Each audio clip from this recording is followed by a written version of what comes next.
తెలంగాణకు కొంగు బంగారమైన సిరులవేణి సింగరేణి 135 సంవత్సరాలు పూర్తి చేసుకుని 136వ వసంతంలోకి అడుగుపెట్టింది. 135 ఏళ్లుగా బొగ్గు తవ్వకాలు కొనసాగిస్తున్న సింగరేణి సంస్థ 41,000 మందికి ప్రత్యక్షంగా 1,00,000 మందికి పైగా పరోక్షంగా జీవనోపాధిని కల్పిస్తోంది.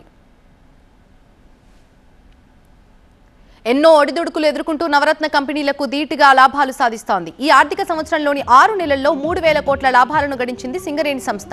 వ్యాపార విస్తరణపై ప్రధానంగా దృష్టి పెట్టిన సంస్థ ఒడిశాలోని నైని కోల్ బ్లాక్ లో కూడా త్వరలో బొగ్గు తవ్వకాలు మొదలు పెట్టనుంది. తెలంగాణలోని 6 జిల్లాల్లో విస్తరించిన సింగరేణి ఏడాదికి దాదాపు 36,000 కోట్ల టర్నోవర్ లక్ష్యంగా పరుగులు పెడుతోంది. కోల్బెల్ట్ వ్యాప్తంగా సింగరేణి ఆవిర్భావ దినోత్సవ వేడుకలు ఘనంగా జరుగుతున్నాయి. కొత్తగూడెం ప్రకాశం గ్రౌండ్ లో జెండా ఆవిష్కరించారు సింగరేణి సీఎండీ బలరాం. సింగరేణికి చెందిన వివిధ రకాల స్టాల్స్ ని ప్రారంభించారు. సింగరేణి అధికారులు సిబ్బందితో ముచ్చటించారు. ఇక అంతకుముందు కొత్తగూడెం పట్టణంలో సింగరేణి రన్ నిర్వహించారు. సింగరేణి ప్రధాన కార్యాలయం నుంచి ప్రకాశం గ్రౌండ్ వరకు చేపట్టిన ఈ రన్ లో అధికారులు, కార్మికులు, విద్యార్థులు పాల్గొన్నారు.